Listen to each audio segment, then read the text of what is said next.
सामीन मोहतरम, किसी भी शख्सियत का तारुफ उसकी पैदाइश से शुरू होता है। उसकी पैदाइश से लेकर वो उसका तारुफ उसकी वफात तक जाता है। चाहे कोई वजीर आजम हो, वजीर आला हो, इमाम हो, मुहस्सिन हो, खतीब हो, दुनिया का सबसे बड़ा सरमायादार ही क्यों न हो, जिसकी भी सीरत आएगी, जिसकी भी हिस्ट्री उठाएंगे, उसकी हिस्ट्री की इब्तदा उसकी पैदाइश से होगी। उसकी हिस्ट्री मुकम्मल, हिस्ट्री कंप्लीट उस वक्त होगी जब उसकी वफात हो जाएगी। वफात तक सारे का सारा काम खत्म हो जाएगा, उसके बाद कुछ नहीं लिखा जाएगा। लेकिन इस ज़ाब्ते के उलट भी एक मर्तबा हुआ। अल्लाह ने बाकी सारी मखलूक के लिए और ज़ाब्ता रखा। आका अलैहिस्सलाम की बारी आई, अल्लाह ने ज़ाब्ते छोड़ दिए, बल्कि अपने महबूब के लिए हर उस चीज़ का इंतखाब किया जो मेरे महबूब अलैहिस्सलाम के काबिल थी, मेरे पैगंबर के लायक थी, और हर उस चीज़ का इंतखाब किया जो मखलूक में से और किसी के पास न हो। इसी तरह ये ज़ाब्ता भी ऐसे ही हुआ। किस तरह? बाकियों की सीरत का तारुफ उनकी पैदाइश के बाद शुरू होता है, वफात तक खत्म। पैगंबर का तज़किरा पैदाइश से शुरू नहीं, बल्कि पैदाइश से पहले शुरू है। ज़मीन और आसमान बनने से हजारों साल पहले मेरे पैगंबर का जिक्र हुआ था,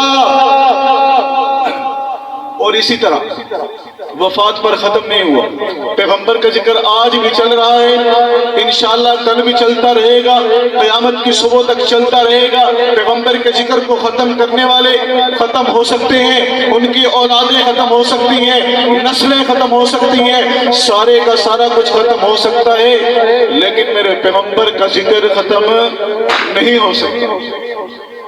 और यही हुआ, ऐसे ही होता रहेगा। आलमे अरबा में अल्लाह ने सारी की सारी इंसानियत को इकट्ठा किया। इकट्ठा करने के बाद पहले अपनी तौहीद का इकरार करवाया, अलस्तु बिरब्बिकुम क़ालू बला। सारा कुछ करवाने के बाद दूसरे नंबर पे एक दूसरा जलसा भी रखा गया। उस जलसे में आवाम इतनी ज्यादा नहीं थी, बल्कि अल्लाह ने सिर्फ अंबिया को इकट्ठा किया।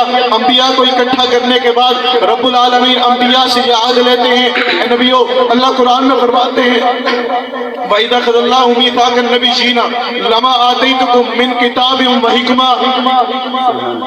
नबियों, मैं तुम्हें किताब भी दूंगा, हिकमत भी दूंगा, फसाहत भी दूंगा, बलागत भी दूंगा, तदब्बर भी दूंगा, दुनिया की हर नेमत दूंगा। अंबिया ने कहा, रब्बा हमने करना क्या है?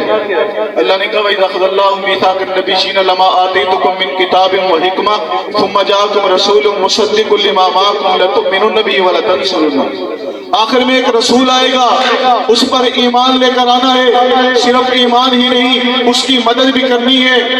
ये हुक्म उस वक्त कि जब अंबिया आका के उम्मती बन के आए, क्योंकि आका अभी नहीं आए थे, वो अंबिया पहले आ गए थे। उन अंबिया के लिए हुक्म था कि अगर तुम्हारी जिंदगी में भी ये नबी मबऊस हो जाए, ये नबी आ जाए, मोहम्मदुर रसूलुल्लाह का नाज़िल हो जाए, मोहम्मदुर रसूलुल्लाह का ज़हूर हो जाए, इस धरती पर अल्लाह के आखिरी नबी मंज़र आम पर आ जाए, अल्लाह के आखिरी नबी का ज़हूर हो जाए, फिर तुम्हारी नबूवत खत्म हो जाएगी, तुम्हारी नबूवत एक साइड पे हो जाएगी, तुम्हारा ज़माना खत्म हो जाएगा। ये सारा कुछ होने के बाद तुम सबने ईमान लाना है तो मोहम्मद रसूलुल्लाह पर लाना है। यही बात, यही वजह है कि अल्लाह के नबी सल्लल्लाहु अलैहि वसल्लम फख्र दो जहां बन के आए, पैगंबर आखिर उस समा बन कर आए। अगर मेरे पैगंबर के बाद किसी नबी ने आना होता तो ये ज़ाब्ता कभी न बनता। और इसके साथ साथ मेरे पैगंबर का जिक्र सिर्फ यही नहीं, इसके बाद भी हुआ, पैदाइश से कबल हुआ। तारीखी किताबों में मौजूद है कि यमन का बादशाह, उसका बेटा मदीना की तरफ आया। मदीने का पहला नाम यसरब, हिजरत शिकार की गरज से आया, शिकार करते हुए कत्ल हो गया। उस बादशाह ने कहा, इस बस्ती को मैं सफाई हस्ती से मिटा दूंगा। उलमा को साथ लिया, फौज लेकर निकला। निकलते हुए आया, आके देखा साथ उलमा भी मौजूद थे। उलमा से कहने लगा कि इस बस्ती को देखो, اس کو جانو بستی کب سے ہے؟ علماء نے کتابیں کھولی، کتابیں کھولنے کے بعد کہنے لگے کہ اس بستی کو کوئی نہیں مٹا سکتا، اس بستی کو مٹانے والا کوئی نہیں ہے۔ وجہ کیا تھی؟ وجہ پوچھنے پر انہوں نے بتایا کہ اس بستی کے اندر اللہ کا آخری نبی آئے گا، جب اس کو اس کے علاقے مکہ والے نکال دیں گے، ہجرت کرنے پہ مجبور کریں گے، اس وقت وہ نبی اس یثرب میں آ کر، اس مدینہ المنورہ میں آ کر قیام کرے گا۔ تو وہ یمن کا بادشاہ، تاریخی روایات میں موجود ہے کہ اس یمن کے بادشاہ نے ان علماء کرام کی اس بات پر ایک پوری کالونی قائم کروائی، بہت محلات تعمیر کروائے، ایک محل کی چابی علماء کو کہا کہ اس علاقے کے سردار کو دے دو، وہ اپنی نسل میں چلا دے، جس طریقے سے سارا کچھ چلتا آ رہا ہے یہ بات بھی اپنی نسل میں چلا دے کہ جب اللہ کا آخری نبی آئے گا اس وقت یہ چابی آخری نبی کو دے گا اور میرا سلام بھی آخری نبی کو دے گا۔ یہ میرے نبی کی شان ہے، یہ میرے نبی کا مقام ہے کہ پیدائش نہیں ہوئی، ہزاروں سال پہلے تذکرے چل رہے ہیں۔